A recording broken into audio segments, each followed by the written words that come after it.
मिला पूरे सदन को। It was a remarkable beginning of the discussion. हालांकि बाद में ये डिरेल हो गया, इसमें बहुत ज़्यादा राजनीति घोषणे की जरूरत नहीं थी। वैज्ञानिकों के लिए बात कर रहे हो और कहाँ से कहाँ चले जा रहे हैं। आप तो थे नहीं यहाँ। अब आप राजनीति में जा रहे हो प्रोफेसर साहब, अब आप राजनीति में जा रहे हो। अब आप हमें बीच में डिस्टर्ब मत करो।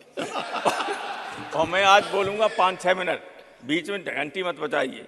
ओके। तो ये बहस जो थी वो जितनी बढ़िया शुरू हुई, उसका अंत उतना ठीक नहीं था। कुछ लोगों को ये नहीं मालूम है कि हमारे प्रधानमंत्री कितने इंटेलिजेंट हैं। वे सब जानते हैं कि आप बोल रहे हैं, क्यों बोल रहे हैं, क्या बोल रहे हैं। मैं एक उदाहरण देना चाहता हूं। एक बार राज्यसभा में शपथ हो रही थी, नहीं लोग, हमारे बगल में लालू जी बैठे थे। उनका एक कैंडिडेट आया शपथ लेने। मैंने कहा लालू जी, कल ये पूरा प्लास्टर बांधे हुए था, कह रहा था झारखंड में गए थे लालू जी की जमानत के वक्त, तो लाठीचार्ज में मेरा पैर टूट गया। आज ये सही चल रहा है। बोले राज्यसभा में आने के लिए ही कर रहा था। तो मैंने कि फिर टिकट क्यों दी आपने, फिर टिकट क्यों दी आपने। बोले इसकी जाति का कोई बड़ा आदमी नहीं था, देना था, मजबूरी में लाना पड़ा। मैं जानता हूं बहुत फ्रॉड था। तो सब जानते हैं मोदी जी कौन क्या है। कई बार ऐसी बातें मत किया करो आप लोग को स्वयं आपके नेता को लगे कि ये ज्यादा शर्मिंदा कर रहा है। कई बार कुछ लोग ऐसी बातें करते हैं, कौन नहीं जानता है। और जितना उनके लिए कहना चाहिए उतना कह भी नहीं पाते आप लोग। इसलिए मैं कहता हूं कि बहस को बहस तक ही रखिएगा।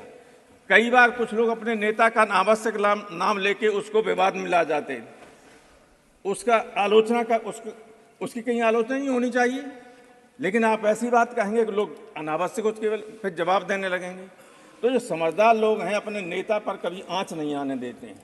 लेकिन आपके साथ मैं बीजेपी की लीडरशिप से कहना चाहता हूं, आपके यहाँ बहुत अच्छे अच्छे वक्ता बैठे हुए हैं। ठीक लोगों को बोलने के लिए मौका दिया कीजिए हमेशा। मैं राय देना चाहता हूं, उम्र में भी बड़ा हूं, अनुभव में भी आप लोगों से बहुत बड़ा हूं। मैं कभी राजनीति नहीं लाना चाहता हूं जब मैं बोलता हूं। इसलिए कहता हूं कि लीडर के अगर पक्ष में हो तो कभी अपने बातों से, अपने कर्म से उसके ऊपर लांछन मत लगने देना। और यहाँ लोग इसी तरह की बात करने लगते हैं। बहस का स्टैंडर्ड इतना बढ़िया शुरू में था, वो सब खराब हो गया। तो मैं तो केवल वैज्ञानिकों को धन्यवाद देने के लिए और ये गवर्नमेंट से चाहूँगा कि जो आप कहते हैं कितने पैसे खर्च हुए, इस अभियान के लिए जितने खर्च हुए उससे 10 गुना ज़्यादा भी खर्च हो जाते तब भी कम थे। ये कोई मामूली उपलब्धि नहीं है।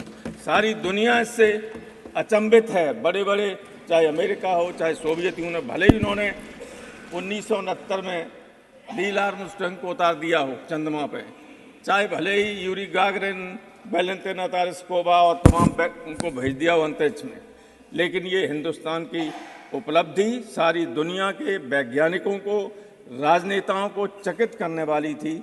कोई मामूली उपलब्धि नहीं थी। इसलिए मत कहिए कि 6,600 करोड़ में या 55 करोड़ हुए। जितना भी खर्च हो जाए कम था, इतनी बड़ी उपलब्धि।